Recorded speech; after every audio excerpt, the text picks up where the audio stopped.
we're cutting most of them. Most of them are not happening. Yeah. All right, Sheikh. Assalamu alaikum wa rahmatullahi wa barakatuh. Today we're live, I3 Pulse, with big news. Breaking news right now. We can open up image number 6, inshallah, where Donald Trump has announced that the U.S. has struck Iranian sites, 3 nuclear sites in Iran, including Fordo, Natanz, and Esfahan, and all planes are now outside of Iranian airspace. And then there's not any military in the world that could have done this. Now is a time for peace. Thank you for your attention to this matter. So, Sheikh, it was just a few minutes ago, they were just moving the B-2 bombers. And then all of a sudden now we hear that they hit all these nuclear sites.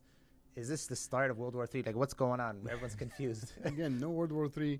It's, again, the Trump administration basically really tricked the Iranian regime in making them think that they're not going to attack. Even our own estimates, basically, we said 30-40% going to attack because of the way the administration basically carried itself. So the B-2 bombers came in, using the biggest, bombs ever that can penetrate the deepest on Earth. And they smashed, it seems, all 3 nuclear sites, especially the Fordo site, which is very, very, deep in the ground. So under even a mountainous area. And so while you explain this, Sheikh, just for the viewers' help, can we pull up image number 3, link number 3? This is going to really show everybody really what the B-2 bomber and then the GBU-57 and it going into the concrete at the mountain. Yeah. Please continue, Sheikh. Yeah, so these GBU-57s are the biggest, bombs in the world that can penetrate down deep in the earth, up to, I think, 300 feet or 60 meters, actually. And, they're the only bombs that can basically smash the Fordo site in specific, but it seems they smashed everything else. So now we understand that actually this whole war, the reason basically Israel was pushed into basically initiating this war is for the U.S. to really punish the Iranians for not coming back on the table and letting go of their nuclear ambitions. It's a big deal.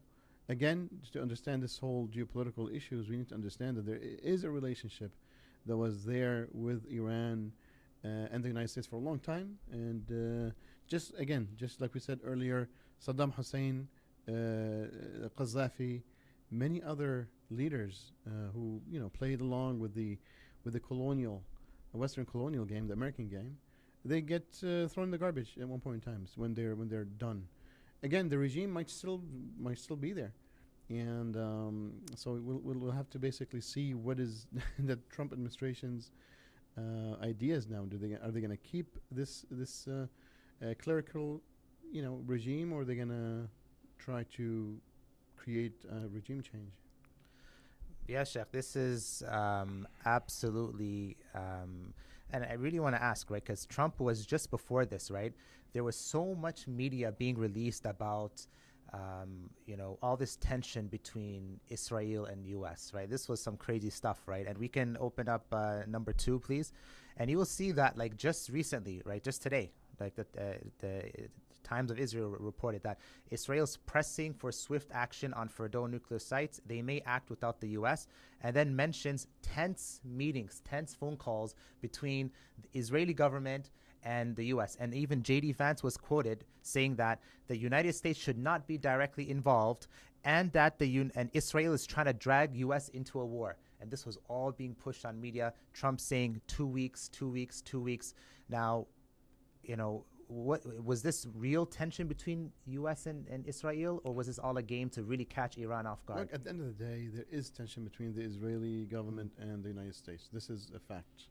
And we said basically, we explained why, because the American administration left Iran damage, Israeli different cities basically and different military sites and so forth for a whole week before they actually moved. So that's one issue. The second thing is that, it seems the Trump administration, part of its tactics within the world to create, I believe this is really a threatening signal to the Chinese. And even the Russians too, but I would say mainly the Chinese. They want everybody to be so so lost in understanding U.S. policy that they would give up, basically. So this seems to basically be an act to teach everybody else a lesson that, look, we're going to be calm, we're going to be this, and we're swiftly going to come and smash you. And it seems basically the Iranian regime was a scapegoat. So the Trump administration achieved maybe probably basically 3 or 4 birds with one stone. Number one, they appeased the Saudis. Number two, they appeased the Israelis. Number three, they punished the Iranians for opposing maybe some of their policies. Number four, which is what I'm talking about, is really threatening everybody else that we're going to come and get you in a surprise, in a swift action. So Trump is going to use that to threaten everybody else. So look, you'd never know. You will never know what we are really going to do, and we're going to give you all the different mixed signals to confuse the heck out of you. So you better comply with the American policy and American wishes. Otherwise, you see what happened to the Iranians. So this is what I believe basically it is, because this whole issue could have been solved in many different ways. You didn't really need to go and blow up all these sites really to achieve peace in the Middle East if this is really the goal. But as you can see, basically that is not really the only thing that the Americans want. Not just to subdue the Iranians or to stop the nuclear enrichment, but they want to give signals, especially to the Chinese, that you guys are messing with the wrong person. Now, are the Chinese gonna bite into that? I have no idea. Wow, so it's like a warning, really, for others, right? Imagine, right, like the state of the Muslims that, like, our lands are just used as a signal. Hey, guys, hey, watch, pay attention, watch this, watch us now. You know what I mean? So yeah, that's crazy. Yeah, that's a sad. But again, right now, many regimes in the world are gonna think twice before messing with Trump. This guy, he really went into that whole shock doctrine, and that, you mentioned in previous episodes before, right? That 100%. Trump says many things, confuses everybody, and then takes strikes action. Very quickly, yeah. Now, what can, a lot of analysts were talking about Iran potential responses, right? Because Iran has these strong ballistic missiles, and they can target. There's many potential targets, right? There's Israel, which they were hitting, but then there's all these different bases in the region.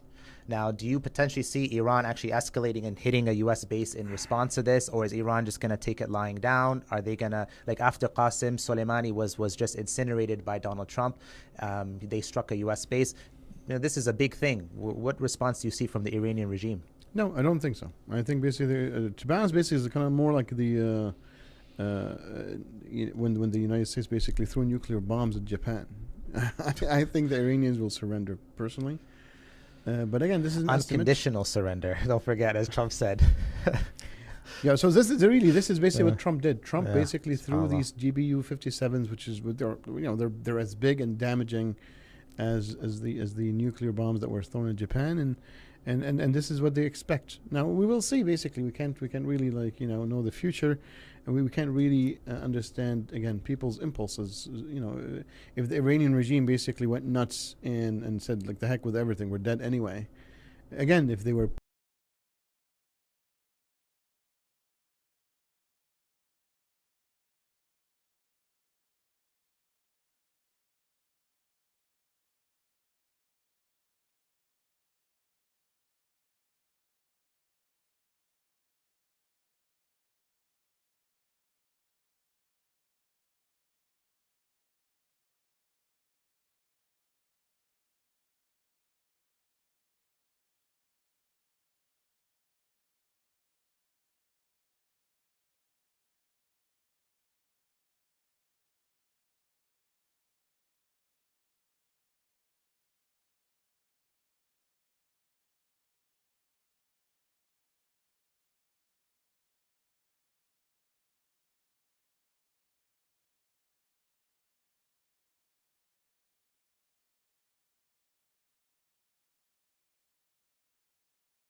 61 to go and start the bombing, and now basically he acted decisively. He gave the Iranians every signal that the Israelis will not bomb. The Israelis did actually bomb, and he gave every signal that he will not bomb. And he just gave a couple of weeks basically of a signal just yesterday or the day before, and he went and swiftly did the opposite. So this type of gangster type of attitude is really changing the whole world geopolitics. We're back to the game of empires, really. Right now, basically, it's like the Americans will use force to get what they want. The Americans see China as the number one threat. This is in every political analysis or report from inside the United States, whether it's the State Department, different intelligence agencies within the United States, or think tanks. There's a unanimous consent that China is not just the biggest, it's the number one and the biggest threat to the United States, and they want to deal with China. And the way to deal with China is to scare everybody else from disobeying the United States and making a deal with China. We just saw a news just right now today, that the Taliban canceled a whole oil deal that's 25 years long with the Chinese. Everybody right now is scared to basically get bombed next. So Iran was made to be the scapegoat. The American policy is now, if you don't obey, we're going to bomb the hell out of you. This is the world we're going to be living in for the next 20, 30 years. It will be, sadly, the age of empires, and the Chinese have a big, big thing to think about, really. So, Sheikh, now that we're back, in the beginning there were some audio issues. So, if you can just walk everyone through, why is it that the U.S. had to actually move these B-2 bombers and actually strike themselves? Israel has a very sophisticated air force. How come they couldn't do it themselves? Many people don't understand that. Can you explain kind of the mechanism of why these specific bombers in the first place were used for this mission? Well, yeah, the B... And while you explain, can we put up number 3, inshallah, image number 3, while Sheikh explains, so everyone can follow along with Sheikh? Yeah, so there's one specific bomb that can penetrate the deepest in the world. Yes. And that's called the WW3. Yes. The only country that has it is the United States. And there's only one fighter jet that can actually, throw this bomb, or shoot that bomb, right? Which is the B-2 bombers. That's the only one. The F-35 cannot do it. The F-22 cannot do it. So that's why basically these specific bombers came in to execute this mission. The Fordow nuclear site in Iran is 300 feet deep in the ground.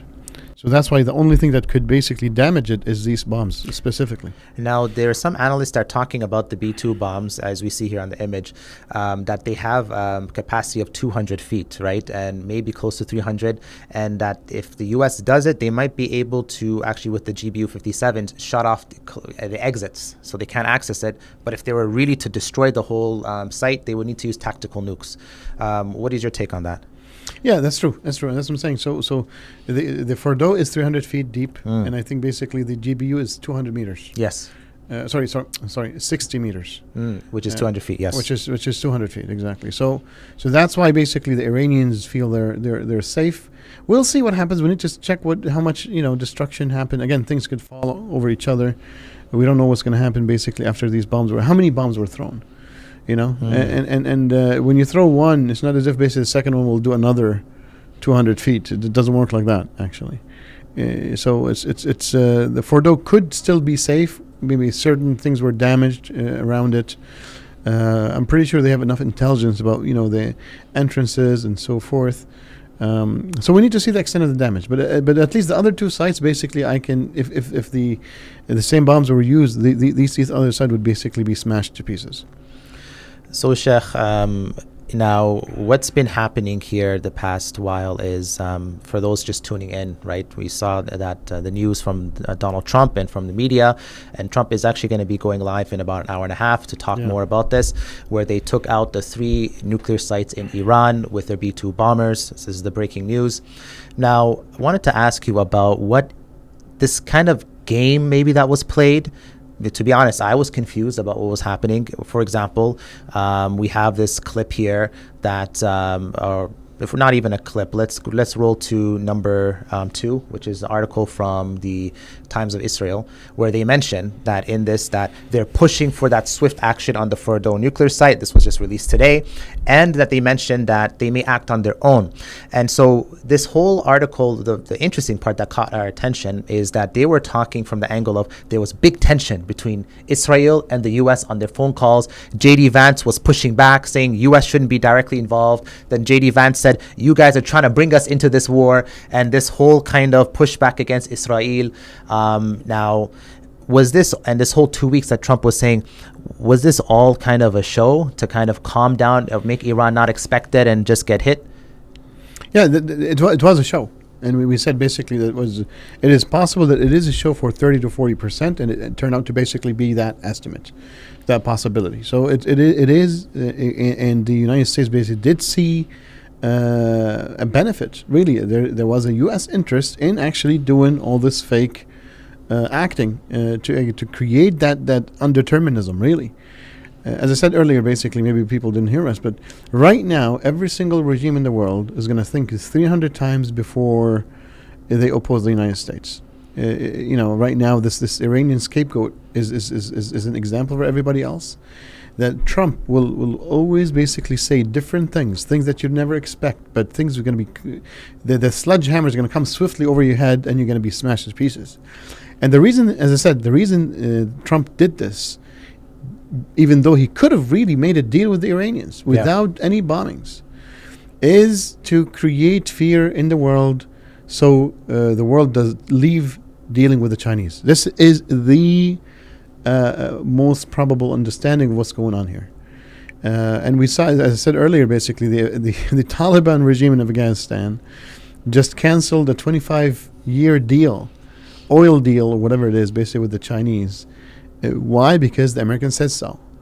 So you're going to see lots of people now leaving trade with China, making better deals with Trump.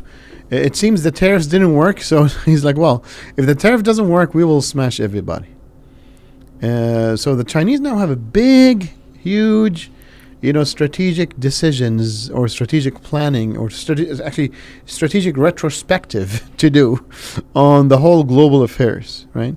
I don't think the Chinese are going to back down, but I think the Chinese now need to readdress these these threats by the Americans, because they're going to have hard time now convincing different areas, excuse me, within the world to deal with them, right? The Chinese have better products. The Chinese have cheaper products. The Chinese have, better supply chains. They're the biggest manufacturing factory for the world. But now you have the American gangster going and threatening everybody. You're going to deal with the Chinese. We're going to smash you to pieces. I would say basically this shows that the tariffs didn't work worldwide. It did not work. The world collaborated together. Europe collaborated together. Europe and Canada collaborated together. Australia and everybody else to really basically push back on these tariffs, and I don't think they worked. And the evidence is that now Trump is using force. Now that shows basically the Americans don't have lots of diplomatic and political solutions for the world. They are alone, and they're gonna become like that crazy policeman that's gonna stab everybody. And I believe the world will basically again unify again to push back on the Americans. It might take some time, might not be immediate. I think pushing back on tariffs was easier by creating economic alliances and so forth. But this shows the demise of the American empire, right? Since the 1990s, the American empire has been a bit weakening, and I think right now is a major point in history. Using such force right now means the Americans have only one way to defend its own vital interests in the world, and it's just basically wars and bombs. And that's a very, very narrow choice, really, for America. I think, again, some people are happy from an American perspective. No, but it's a scary time, right? Because if you use your maximal deterrence on somebody, you've shown your hand. Now, like, what's next? Nukes? You know what I mean? Like, what more can America do to top the B2? Tactical nukes, that's really it. Now, Iran, the Iranians, right? What can, let's say, the Iranians do right now, right? There's a lot of U.S. base. We went live earlier, and I did ask you this, but just for those who came in, what can Iran do, right? Iran has some pretty strong, they were holding back some of their hypersonic missiles, right? Can they use that to hit some of the bases, right? Because when Qasem Soleimani was killed by the Donald Trump as well, Donald Trump does all these hits on Iran in Iraq that time.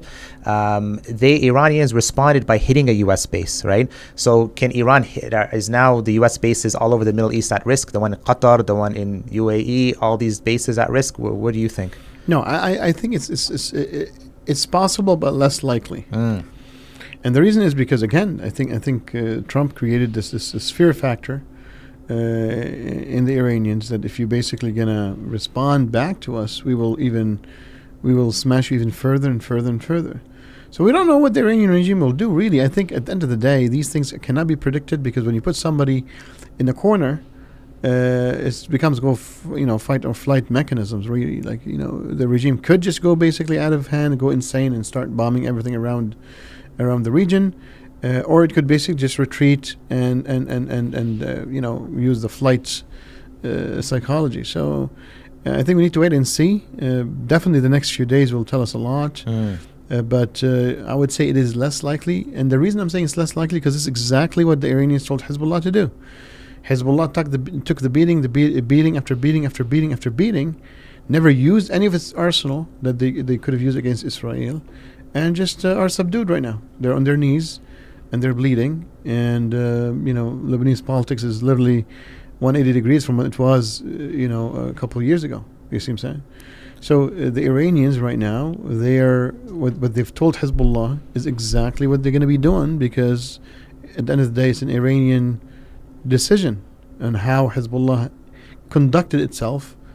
It had advantages, lost the advantage, and then decided to just give up and quit.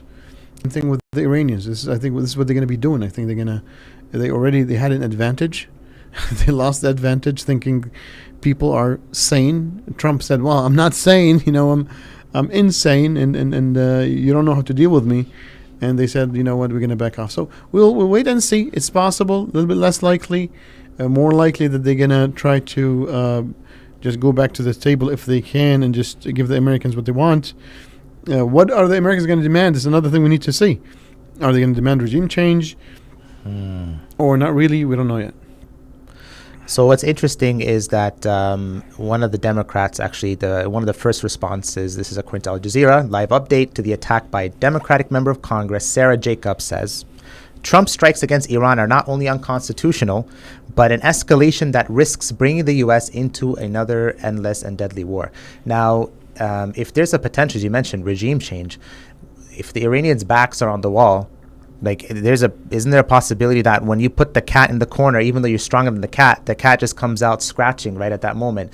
And is there a possibility that maybe we'll see that Iran will escalate, or the Americans will have to send troops in and continue further?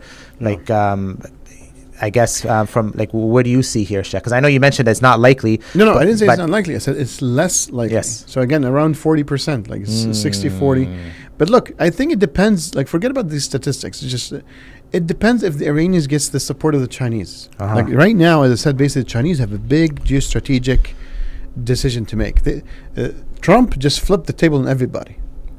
The Chinese right now could see on a huge opportunity to support now the Iranians fully.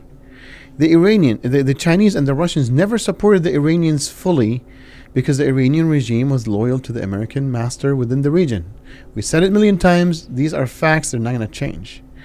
Now, and remember what I said basically in the last episode and the one before it, if the Iranian regime feels that it basically is really thrown in the garbage by the Americans, that's when they might switch.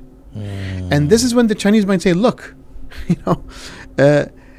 if you basically come 100% with us, we could support you and we could arm you, and that's basically when the Iranian regime have to make a decision to, just like this Democratic senator said, it could harm the United States and the U.S. interest in the region, and that could basically sadly create a perpetual war between Iran and its agents within the area.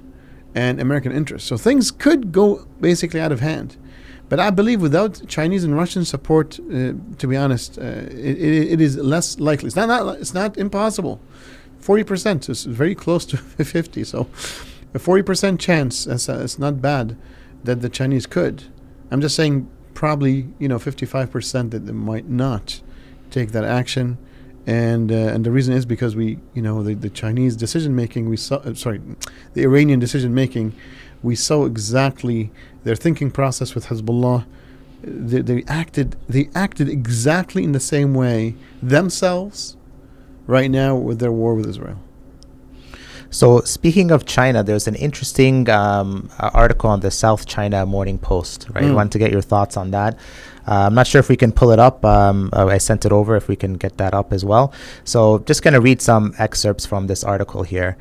Now, with the title of this article is that why a U.S. aircraft carrier's voyage to the Middle East is causing ripples around Taiwan, right? So what ended up happening is when USS Nimitz, so we're talking very recently, was in the South China Sea and actually moved all the way to the Middle East. And so what ended up happening was, according to this report, that you had even a retired Taiwanese major general warned on Sunday that the movement of U.S. aircraft, this is from before, the movement of U.S. aircrafts from that region to the Middle East would mean higher security risks for Taiwan if Beijing were to mobilize its 3 carriers to the second island chain. So there's one option where China can support and maybe provide weapons or something to Iran. Another option is, what if China just uses opportunity and just goes and takes Taiwan now? It's a world of age of empires are back again. What do you think about that? Is that something that card that they can play? It could. It's just basically, you need to understand, the Americans right now, unless the Iranians respond back, the Americans, they can send another aircraft carrier, right? The Americans have 10 aircraft carriers, right? So it's not as if they don't have anything. So I would not believe Taiwan would be invaded by the Chinese now just because of what's happening in Iran. For other reasons, sure. If there's other reasons, if there's different plans that the Chinese had to invade Taiwan, and they have different set of perspectives of why it is the right time, it is independent of what's happening in Iran, unless Iran fights back and the United States basically goes into a quagmire in the area, and they get really stuck in this Middle Eastern swamp or quicksand, really.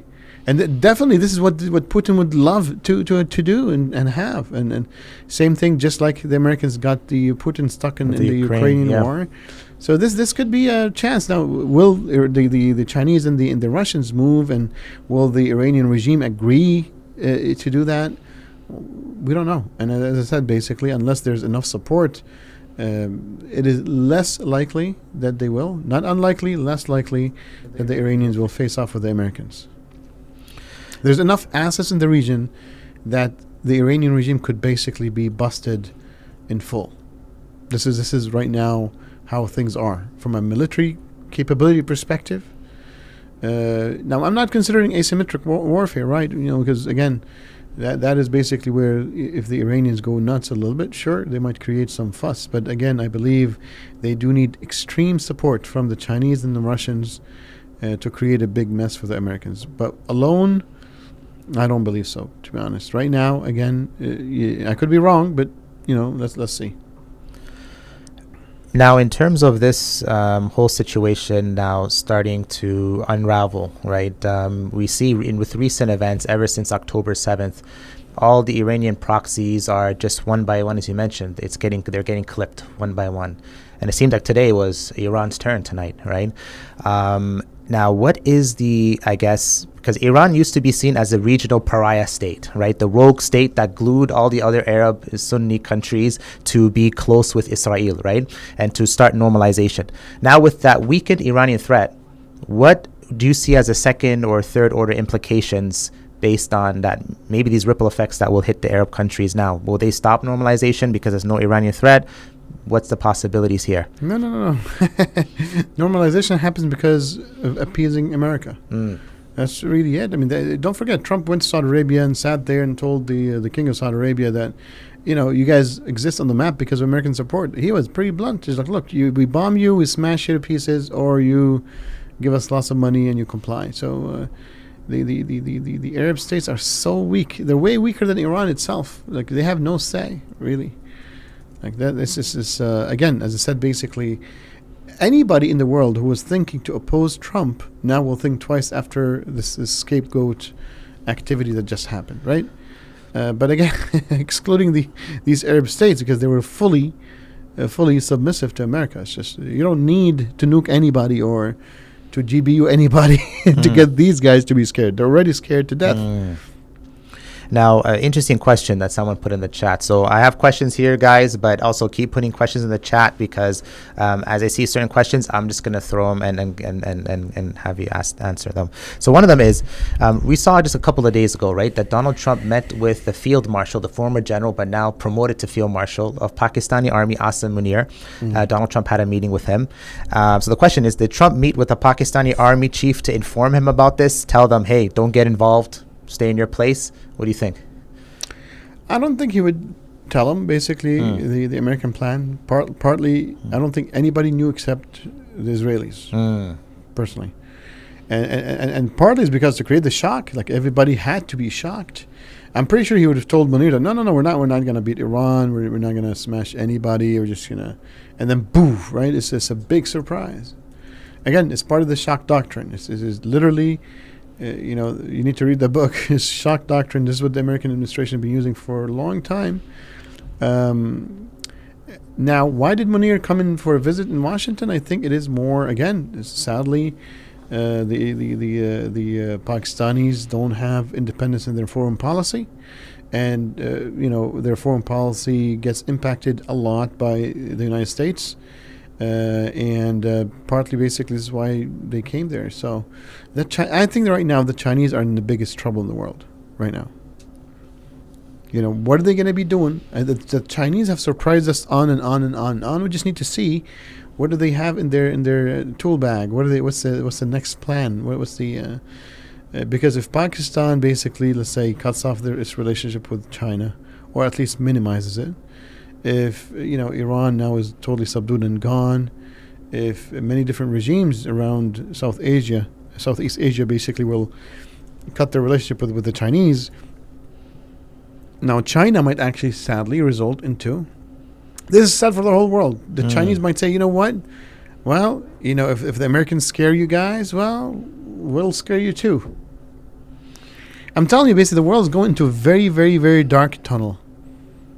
Like, there's no light at the end of the tunnel right now. And I think the more that Americans are going to be aggressive, the more the Chinese might get aggressive. We'll see. We'll see how the Chinese... Again, there's two possibilities. As I said, the world could basically get together and push back on America together, just like they did with the tariffs. Or the Chinese might say, you know what, nobody's going to comply right now, so we need to scare them just like the United States has scared them. So we're going to be living in two decades of uncertainty. What impact does this have on bilateral relations for the U.S., right? Because in this process, Iran was very compromising with the whole Iran nuclear deal with Barack Obama.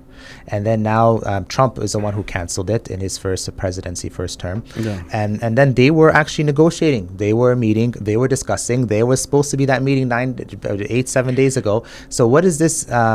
What future does this give for America where other countries like, hey, they were willing to speak to you. They were willing to negotiate, but then you just came in and smashed these guys. We can't trust America now. Look, trust in America, I think, is zero. Like, it used to be 10%, maybe yesterday. And you're right, because even the American administration and the American, at least the intelligence, society in America, have affirmed that the Iranians are not working towards a nuclear bomb. And don't forget, like the Trump basically, left that deal in 2019. And if we're going to believe everybody that the Iranians could have been like a couple months away from building a bomb, that's 6 years, guys. What does that tell you? That tells you basically the Iranians really, honestly, sincerely were complying with the United States fully. They're like, look, we're not going to do bombs and we're not doing nothing. And they didn't do nothing. Otherwise, they would have had a bomb a long time ago. You see what I'm saying? Yeah, it's Netanyahu's been saying that Iran is 2 months away from a bomb since 2011, if I'm not mistaken. I think If even not 20 before. years ago. Yeah, yeah, exactly. 2003, 2004, something like that. So the Iranians really kept their side of the deal, and the Americans said, "Well, we don't care. We're just going to make you look bad and bomb the hell out of you to make you a lesson for everybody else." Now the Iranians are like, I don't think they're very happy right now. They're like, "Look, we can't trust the Americans anymore." Well, again, this is the sad situation in the world. It's real politics, I guess. So now we've been observing, right, that, or maybe this is not true. I would love to get your thoughts on this, Sheikh. That I assume that there was some level of tension, right? Like Netanyahu was really a loose cannon, and it seemed like the U.S. was trying to rein him in. Now the U.S. coming to Iranians' rescue. I mean, the Israelis' rescue, right? There's a tension between the U.S. and Israel, and the U.S. coming to the rescue. Does this not send the wrong message to Israel and Netanyahu? That's like, look, man, you can go far out of line. It's like almost like that kid who's like that spoiled child, that spoiled brat. No matter what he does, comes home, his mom and dad are going to cook him dinner, right? So it seems like no matter what, the U.S. bailed these guys out, helped them out in this situation, because just before this, Sheikh, Israel was in a tough spot. They were really getting hit from Iran as a waiting game. Maybe That's Iran, right. maybe favored Iran. So is U.S. just not reinforcing bad behavior from Israel? And why are they reinforcing it? Is it the Epstein files? Because some people say that is it the Epstein files on Trump? Trump was close with Epstein. Maybe he was a plan, like he was with Mossad. Like, what explanation does this give? Like, how would you understand this? No, I don't think you need any Epstein files to understand why strategically the United States will continue to always support the Israelis. This is it's needs to be understood. It's part of foreign policy for the Western governments is to keep Israel within the Arab world, to cause chaos and havoc in the region. What people need to understand is that the Muslim world, if it unifies, right, everybody will live in peace, including Christian, Jews, and everybody else, right, under a majority Muslim population. Why? Because they've done that in the last 1,200 years. You see what I'm saying? Now, peace is the essential ingredient for human progress and development. So if you want to basically prohibit unification of the Muslim world and the progress and the development of that region, so it doesn't become a competitor like China to the United States and the Western countries, then you need to continue to sponsor chaos in the region. I mean, even Condoleezza Rice 25 years ago called it constructive chaos. I mean, since when chaos was constructive? This is really, it's a despicable, these despicable titles that the administration has for the region. So we need to understand that the United States will continue to always support Israel in its state form. The tension is not with the state of Israel. The tension is with the government of Israel. And what I would expect right now is that the Americans convince the Israelis that let's go together and bomb Iran. You guys start and we'll follow through. And the Israelis, they're like, look, this is the best chance ever. We've been waiting for this moment for 25 years.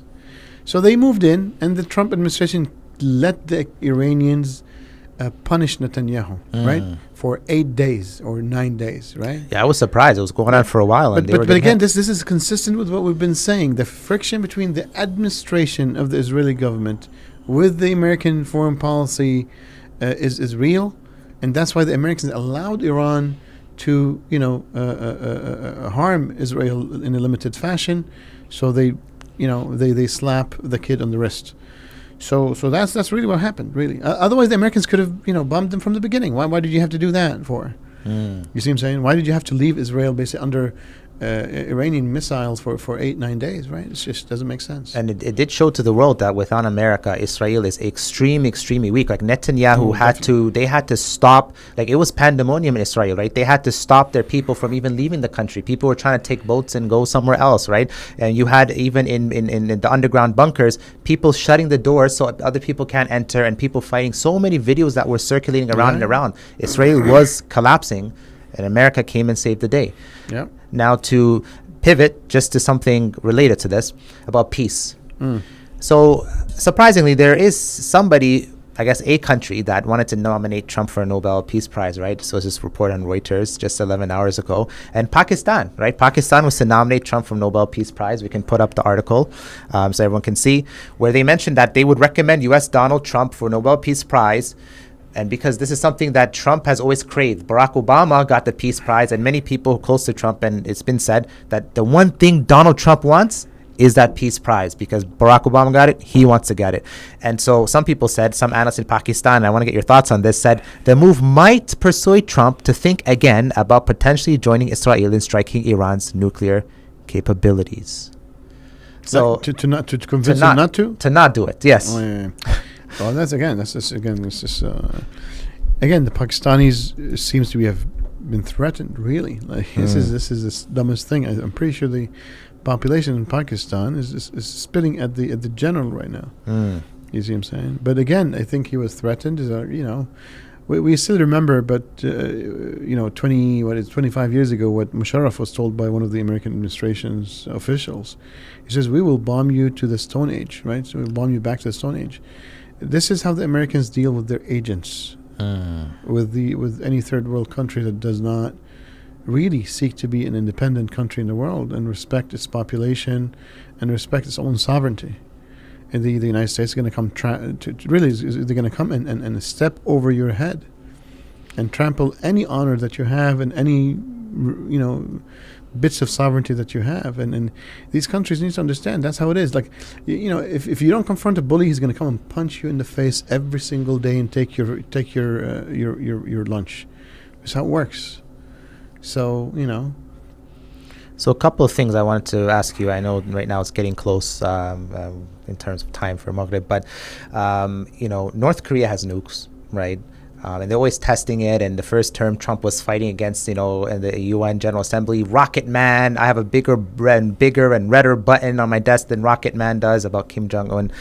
Looking back at that, would we say that it was a big kind of problem and mistake that Iran did not see this coming and go after getting nukes, because they were fooled to think that Israel was going to hit them the first place, and they did not see Trump going to hit them today. So would not have been better if Iran actually went for nukes? Well, Iran isn't the first one to be such a fool. Right? The Ukrainians were. Look what happened to Ukraine.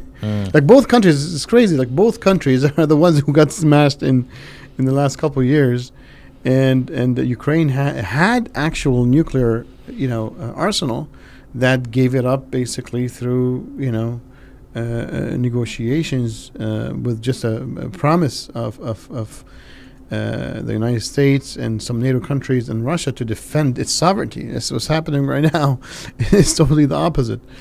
I think the Iranian regime trusted the Americans, and they gave in, and they left their nuclear ambitions, and now they're paying a big price for that. Now, what's next for the Middle East, right? In terms of, will Israel be the one in charge?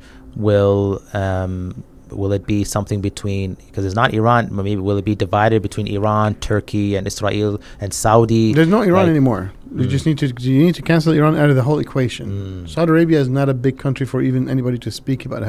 It's defenseless, right? It's just a pool of oil. The only two major powers is Egypt and Turkey.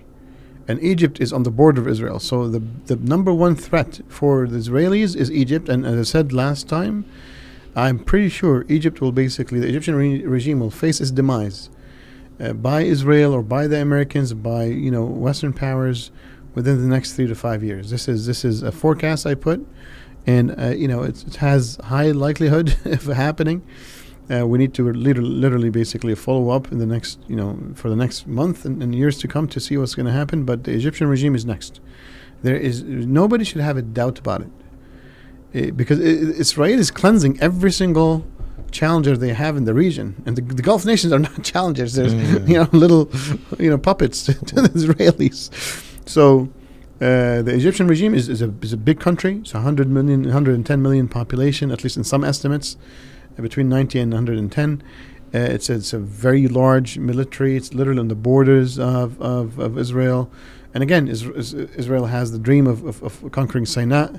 the desert of Sinai, which is where Moses and the Israelites basically lived part of their lives, and and that's where Musa alayhi salam received or spoke to Allah subhanahu wa ta'ala. It's like it's kind of like for us is like the Mecca for us, really.